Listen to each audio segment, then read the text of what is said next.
to San Antonio Living. Men apparently are going under the knife more than ever before. But what are they having done? And what questions should you ask before you commit to a cosmetic procedure? Dr. Manuel Lopez is joining us this morning, and we're focusing in on the guys today. It's good to see you. Thanks for coming. Thanks for having me. You know, so are you seeing more men in your office these days? Absolutely, without a doubt. You know, women kind of figured it out, and like everything else, guys just were a little further behind. Yeah. And we are now realizing you want to stay youthful more longer and keep that appearance up. So there's so many things you can do now that are very safe to get predictable results. Now, are you seeing guys coming in because maybe their wives told them that they needed to go in, or are they coming in on their own? You know, oftentimes maybe the wife may suggest it, but it's kind of the guys like waiting for that. Okay.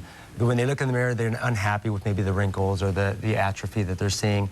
And the wife says, you know, I'm having this done. And they see the wife looking fantastic, so the guy kind of wants to look good as well. You know, we spend so much time talking about women on the San Antonio Living Show that I thought we should let the guys have a little information too, because it's hard. And I'm sure, do you find that guys are a little bit embarrassed talking about plastic surgery or things like that, or have the walls come down? No, you know, initially there's still that bit of embarrassment about having something done to rejuvenate your face. But really, once you start talking about it, look, this is just part of the aging process. Yeah. Now we're fortunate to have things we can do to keep that youthful look longer.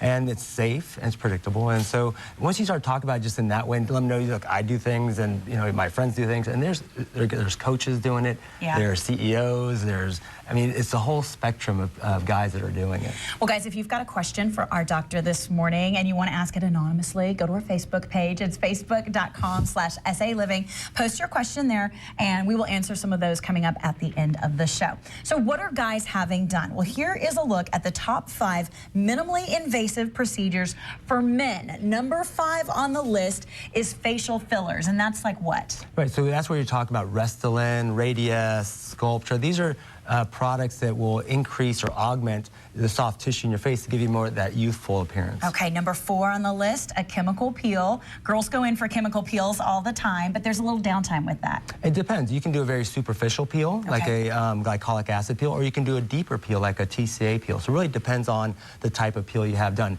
Usually the more downtime, the better result you're going to get. Microdermabrasion, which sounds like something that women do all the time. For guys, it's like a sandblast to your face, in case you don't know.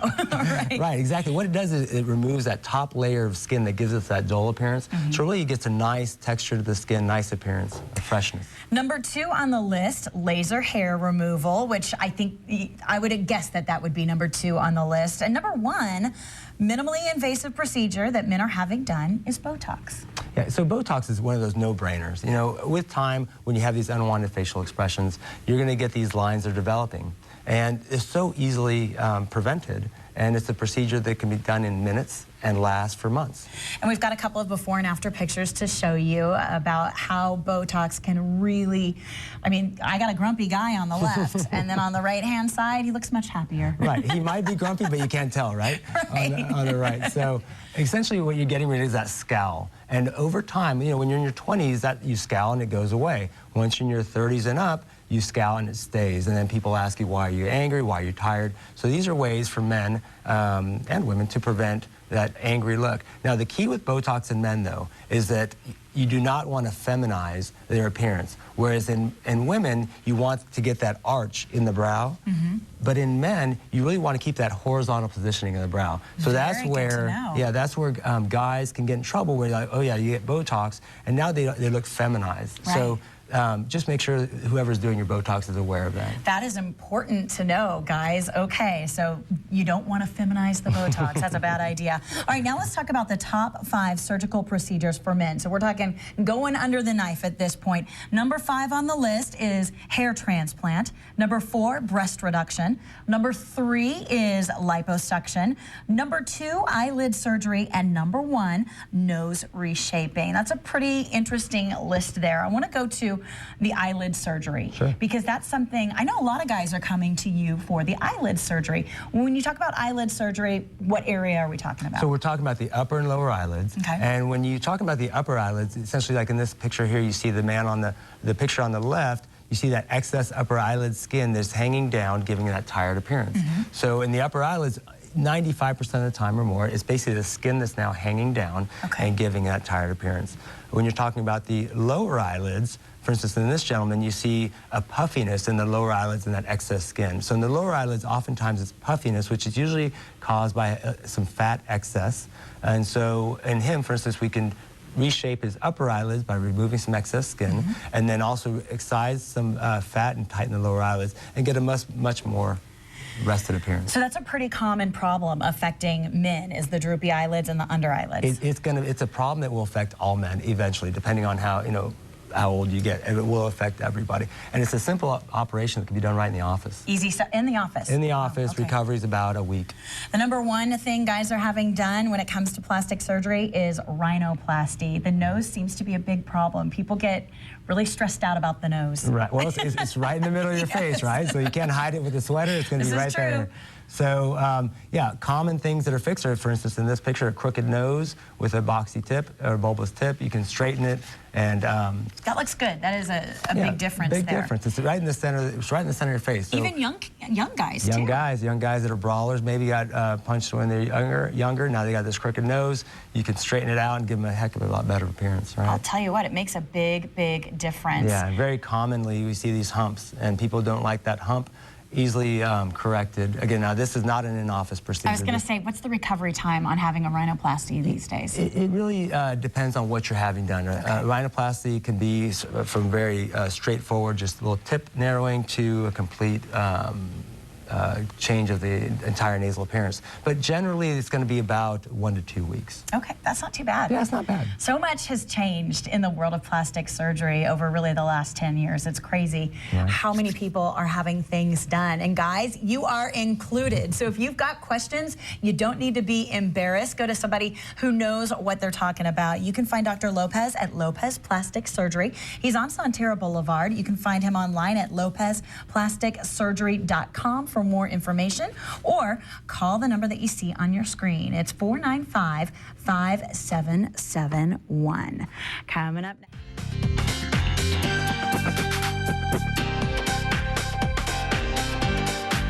Welcome back to San Antonio Living. Earlier this morning, we said we'd be taking your questions regarding plastic surgery. And a lot of you have really put some good questions on our Facebook page, which is facebook.com/SALiving. Dr. Manuel Lopez is with us this morning with Lopez Plastic Surgery. Looks like a lot of women have questions about their stomach. And we're going to start with a question from Isabel, who said she had a lap band surgery. She lost 100 pounds, and she wants to know if her skin's going to shrink. Okay, well, first of all, congratulations, Isabel. I mean, that is fantastic. That's one of the best things you can do for your health, is getting that weight off. Unfortunately, the likelihood of your skin shrinking is small. But Darn, I know. But there are some fantastic surgeons here in San Antonio that are doing what we call a body lift. Okay. And that's where you can excise or remove that extra skin and give a more natural contour to your body. Again, like any procedure, what I would do is go to visit at least 2 to 3 surgeons, see who you're comfortable with, look for before and afters. This is something that's very common here in San Antonio.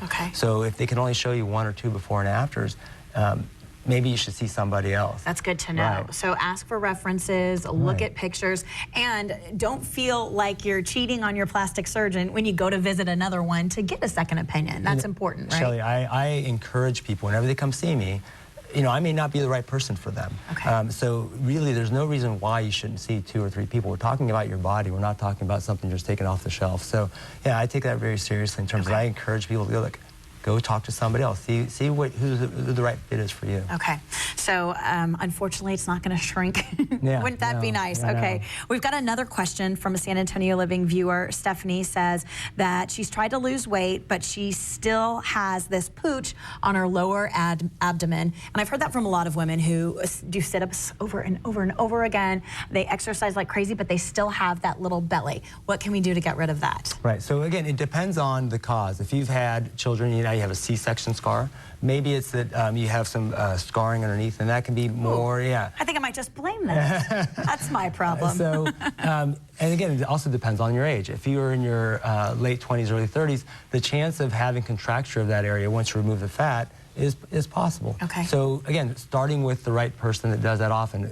Person that I often recommend to is Kimberly Finder, who does a ton of in-office body lipo. Okay. And so if there's a possibility of doing it with a simple in-office procedure that doesn't require the removal of skin, that's a great way to go. Now, let's say you're a little older, you have too much skin excess, kind of like with the lap band procedure person.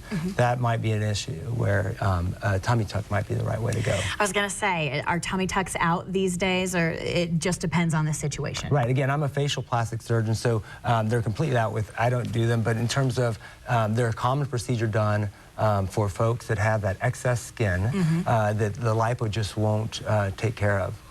There's one more question from our Facebook friends about getting someone to understand the desire to reduce in size an area that most people promote as enlargement. So you're seeing a plastic surgeon, you want a breast reduction, but maybe the plastic surgeon says you're fine the way you are.